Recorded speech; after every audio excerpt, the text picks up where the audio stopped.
Hey guys, welcome to Stream America. Another joyful edition of that. News this week has sucked, huh? You ever think the world's in such a shitty place that you're like physically hungover?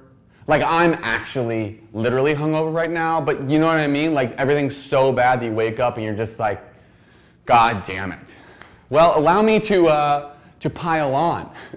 While the president was locking babies in cages, saying that it was Democrats locking babies in cages, and then wanting praise for unlocking the cages that he himself had locked, the U.S. also decided it was totally not an ironic time to leave the UN Human Rights Council. Yeah. On June 19th, the UN ambassador for the U.S., Nikki Haley, really laid in the Human Rights Council and then broke up with them. Basically saying that like, you guys, you're a bunch of hypocrites, and like there's a whole bunch of countries on this council that are human rights violators themselves, and why the hell would we want to be affiliated with you when you're just a bunch of hypocrites? It's disgusting. Which is like, you know, it's true. There are countries of the 49 member states that are human rights violators. We've got Qatar, we've got the Democratic Republic of the Congo, Venezuela, all have very recent history of some human rights atrocities, and some that are still currently going on right now. But there's another country on the Human Rights Council that is a human rights violator too, and that is the Philippines. And Donald Trump loves Filipino President Rodrigo Duterte. Like, loves him. And this guy is a nut job. You've probably heard about him on like Last Week Tonight with John Oliver or something. This guy, he's publicly bragged about possibly murdering hundreds of people. He has called for the public execution of the Philippines drug dealers. He's joked about rape on more than one occasion, and he also is a constant threat to the Philippines' LGBTQ citizens. However, that has never once stopped Donald Trump from saying that he has an amazing relationship with Duterte and that his White House will always, always be a friend to the Philippines. So Nikki Haley, where's the hypocrisy there, huh?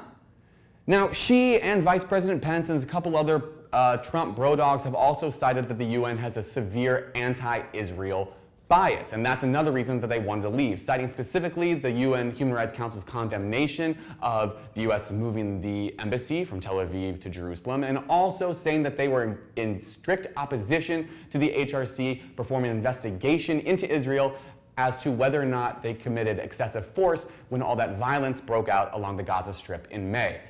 Now, I am not at all going to say that I am an expert in any way on anything to do with Israel-Palestine relations or any other Israeli matter for that. However, I am sick and tired of the US's only diplomatic policy being, screw you guys, I'm going home.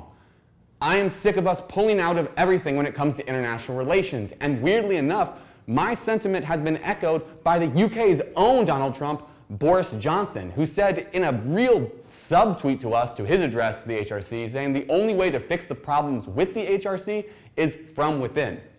Then his sentiment was echoed by the Australian Prime Minister, who is the only other country besides us and Israel to say that the HRC investigation into Israel was a bad idea. And if your only other ally is saying that what you're doing is probably a bad idea, then it's probably a friggin' bad idea. So what can we do about this? I mean, I don't know.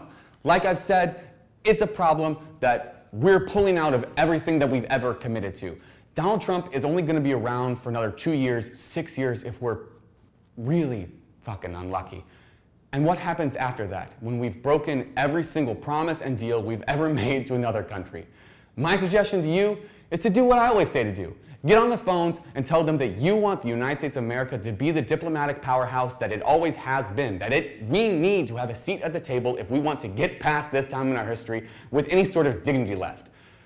Until then, really hoping for some better luck and better news next week, but as we have come to realize, we can only sink lower and lower in the Trump era.